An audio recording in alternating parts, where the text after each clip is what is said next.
Olá pessoal, bom dia, boa tarde, boa noite. Estamos de volta para mais uma aula dessa semana.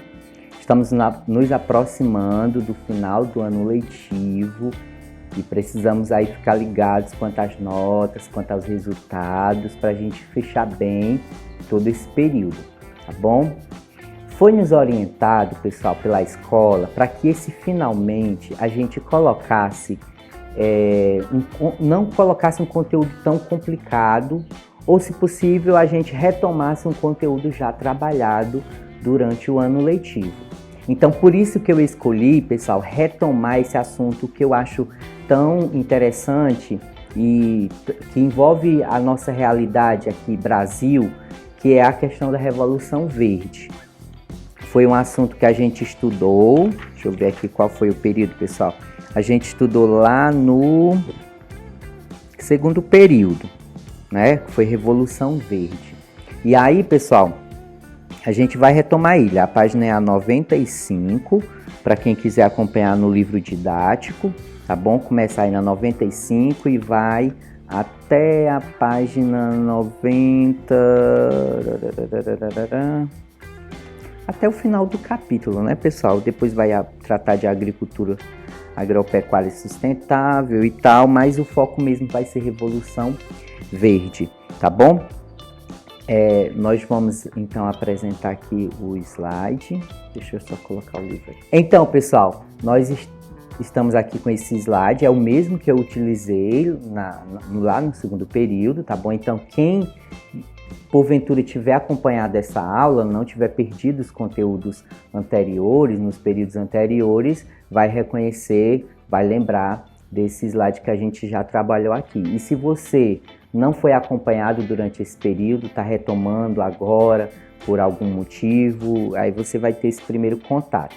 De resumo, um resumo que eu quero passar para simplificar aqui a nossa aula, Revolução Verde, pessoal, é a revolução na área de produção de alimentos que ocorre pós Segunda Guerra Mundial. Após a Segunda Guerra Mundial, o mundo vai passar por intensas transformações em diversos aspectos militares, econômicos, políticos e etc. E na área tecnológica de produção de alimentos, inclusive, tecnologia e produção não andavam juntos. A ideia foi que se utilizasse os conhecimentos científicos para aumentar a produção de alimentos, com o intuito de acabar com a fome, com a ideia de resolver os problemas de acesso a alimentos no mundo. Então, a ideia era muito bonita no seu início. Aí a gente vai ver se o mundo conseguiu, de fato, cumprir com essas metas iniciais propostas pela Revolução Verde, tá bom? Então, resumindo isso dessa forma, vocês vão compreender toda a sequência do nosso slide. O criador dessa proposta é dessa Fundação Rockefeller.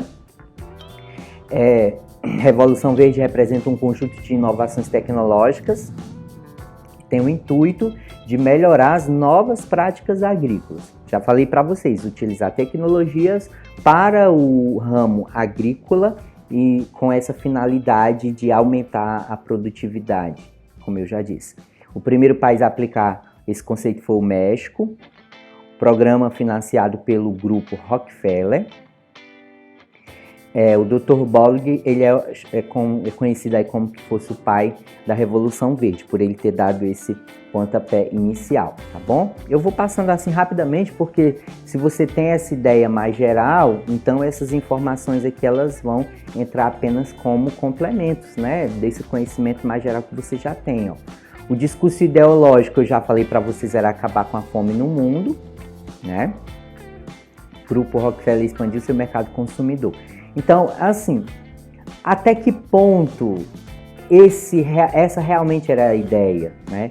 Já que há simplesmente essas empresas que começaram a trabalhar com esses novos mecanismos, essas novas técnicas, simplesmente expandiram os seus mercados, simplesmente cresceram os seus lucros de forma exorbitante. Então a gente fica em dúvida até que ponto realmente a ideia era acabar com a fome. Causas, resposta para a carestia de alimentos, a ideia era aumentar a produção de alimentos. Para que, se a lei da oferta e da demanda, se tem mais alimentos nos mercados, então a ideia é que os preços venham a diminuir e ser acessível aos pobres. Falta de suprimentos alimentícios regional ou nacional, então, enquanto algumas regiões eram ricas em produtos na produção de determinado gênero agrícola, outros tinham ausência, não eram supridos com a disponibilidade desse gênero alimentício, desse alimento especificamente. Então essas são as causas que levaram a que viesse a ocorrer essa revolução na produção de alimentos chamada Revolução Verde. Todos esses motivos aqui é que foram utilizados para embasar esse movimento. Atos econômicos ou política militar. Então, o mundo, nessa parte de produção de alimentos, ficava muito dependente de atos econômicos ou de políticas, né, políticas militares, no caso aqui do Brasil, né, pessoal? A partir de 64 a gente vive esse regime. Então, os pobres ficavam ali à mercê dessas políticas econômicas, quando bem se desejava, se queria fazer alguma política direcionada para esses pobres e tal. Então, a ideia da Revolução Verde é acabar com essa dependência desses ciclos econômicos, dessas políticas econômicas. Historicamente, a fome ocorre por causa de secas, falha de colheita e pestes, e também por causas criadas pelo homem, como guerra ou políticas econômicas mal planejadas. A ideia era livrar a humanidade desses problemas, dessas dependências. Por exemplo, se numa região ocorre secas, eu posso adaptar a minha produtividade, o meu produto, a semente ali da minha horta, seja lá o que for, para que ela se adapte aos climas extremos. Se o problema é pestes, como aqui fala também, alguma praga que ocorre, eu posso adaptar, eu posso alterar geneticamente a minha semente para que ela, na hora que vá se desenvolver, ela não venha a ficar limitada às pragas, às pestes que venham a ocorrer sobre esse gênero ali, essa planta, esse gênero agrícola. Então, tudo isso você faz através de técnicas e tecnologias, modificações, às vezes até do DNA, como a gente vai ver depois. Como é que é chamado, né, pessoal? Essa modificação do DNA é transgênicos, né? Características dessa Revolução Verde, né? Então, o que eles utilizaram para combater exatamente aquelas causas que justificaram eles utilizar a Revolução Verde? Então, essa Revolução Verde vem com quais características, pessoal? Ele vem com o uso de cultivares, plantas, com melhor resposta a fertilizante e maior resistência às pragas. Então, os fertilizantes que são utilizados para fortalecer esses cultivares, essas plantas, para darem ali uma determinada característica específica que se deseja para aquele cultivar, então ela vai absorver melhor os fertilizantes, ela vai estar adaptada para absorver melhor esses incrementos e ser resistente a pragas. Isso eu já havia até falado. Vou agilizar um pouquinho mais, pessoal. Gerenciamento de produção, ou seja, ter maior produtividade em uma área menor. Então, na técnica tradicional, quando esse solo fica pobre, eu tenho que ir para outra parcela de terra. Através da Revolução Verde, não. Eu posso simplesmente estar utilizando indefinidamente esse mesmo solo, porque se ele fica pobre em algum tipo, alguma característica ali do solo, algum mineral específico que vai ser importante para meu cultivar, para meu tipo de planta, eu vou e incremento esse mineral específico, tá bom? Cruzamento genético de plantas para garantir o alto desempenho, que eu falei para vocês aí a questão dos transgênicos, você altera ali o DNA dessas plantas especificamente com vistas a algum desempenho específico. Aplicação direcionada de insumos, pesticidas e fungicidas. Uso de fertilizantes sintéticos, eu já falei, né? Equalização de limitações do terreno, como falta de irrigação. Então, essa questão de irrigação, se eu uso uma parcela de terreno menor, então eu posso utilizar essa técnica de irrigação de forma mais proveitosa do que eu precisar de usar uma parcela gigante de terra. Então, para você irrigar toda isso seria muito mais complicado, muito mais dispendioso também, e ver questão de disponibilidade do recurso hídrico também, que é a água, né? Pesquisa para melhorar ou para melhor desempenho de implementos agrícolas, que são as plantadeiras e colheitadeiras.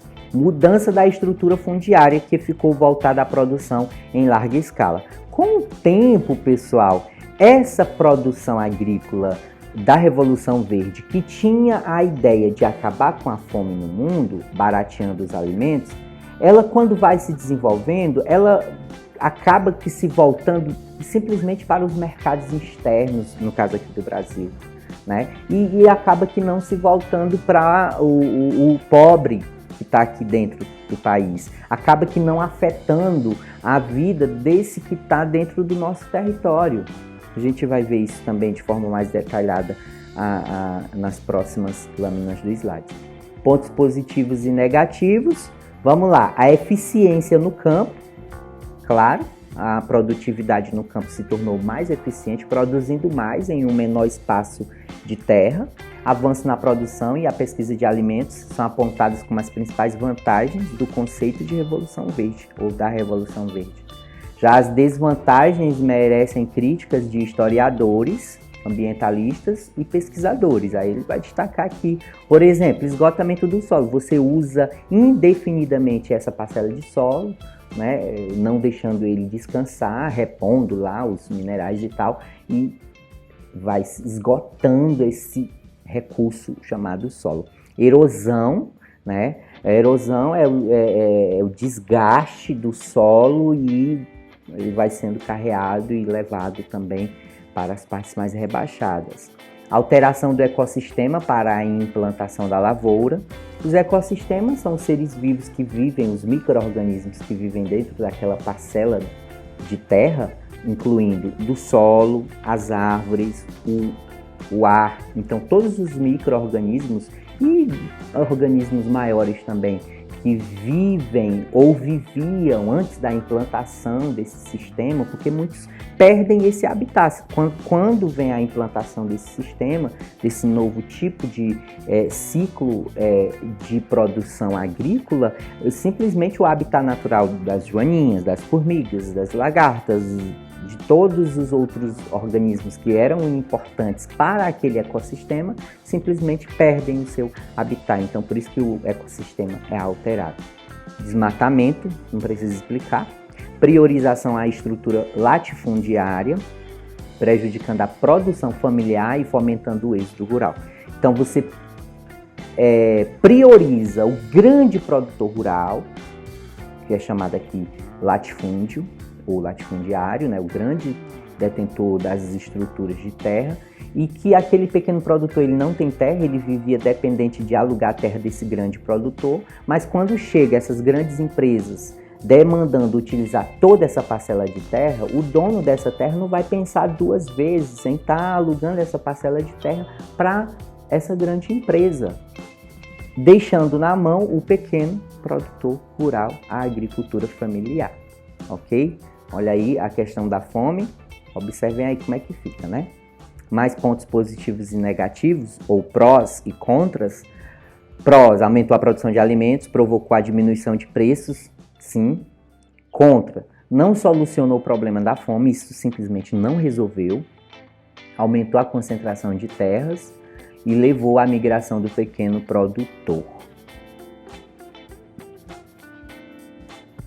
No caso da Revolução Verde no Brasil, pessoal, o perfil da agricultura brasileira mudou completamente após a adoção dessas práticas da Revolução Verde. Foi introduzido novos conceitos durante o regime militar e foi um dos pilares do chamado milagre econômico. O Brasil viveu aquele chamado milagre econômico muito por conta da parte dessa Revolução Verde, do incremento de tecnologias no campo, na produtividade, na produção agrícola, o que tornou o Brasil um dos... não tornou o Brasil, intensificou essa questão do Brasil ser um dos grandes produtores do mundo na área de matéria-prima, soja, milho e tantos outros gêneros agrícolas, né? A partir da produção em larga escala, o país passou à condição de exportador de alimentos, entre os produtos de elevado desempenho, soja e milho, como eu já citei, com a matriz agrícola voltada para o mercado externo. O Brasil instituiu agências de fomento e pesquisa, entre elas a Embrapa, fundada em 1973, bem no período do regime militar. Veja que o Brasil se volta para o mercado externo, né? A prioridade é o mercado externo. Esse mapa mental, quem quiser tirar print, né, resume vários aspectos em que envolvem a Revolução Verde, tá bom? E aqui tem também, se você quiser estar tirando um print ou pausando o vídeo, né, para você pegar o resumo geral do que é a Revolução Verde, tá bom? Mais crítica, técnica resultou em prejuízo gerado ao meio ambiente. No aspecto social, a crítica que se faz é que o capitalismo gera uma formação social de exclusão pela desigual concentração e distribuição da propriedade de terra. Então, nas relações sociais, você acaba tirando um ponto muito importante para o desenvolvimento dos seres humanos, que é acesso à terra, para a produtividade da sua família, para a produtividade de renda e tal. Então, você gerou, o capitalismo trouxe essa exclusão, né? E no aspecto econômico, custos produtivos crescentes causados pelas interferências climáticas, uso de produtos químicos, cada vez maior utilização de produtos químicos, escassez de recursos naturais, entre outros. Então, a escassez de recursos naturais, entra aí a questão da irrigação. Então, você vai utilizar uma quantidade de recurso hídrico cada vez maior, mesmo que seja através de perfuração de poços. Então, vai prejudicar também essa questão dos lençóis freáticos, né? Além dessa questão dos produtos químicos também, que se não tiver cuidado, ele afeta também esse lençol freático, prejudicando inclusive aquela água para o consumo humano. Então, existem muitas críticas aí nesses três aspectos, técnicos, sociais e econômicos. Obrigado pela atenção. Nós temos 2 questões lá no formulário, tá bom? 2 questõezinhas para que vocês possam estar respondendo. E qualquer dúvida é só me chamar no WhatsApp, tá bom? Tirar qualquer dúvida em relação a esse conteúdo. Fiquem todos com Deus, um abraço e até a próxima.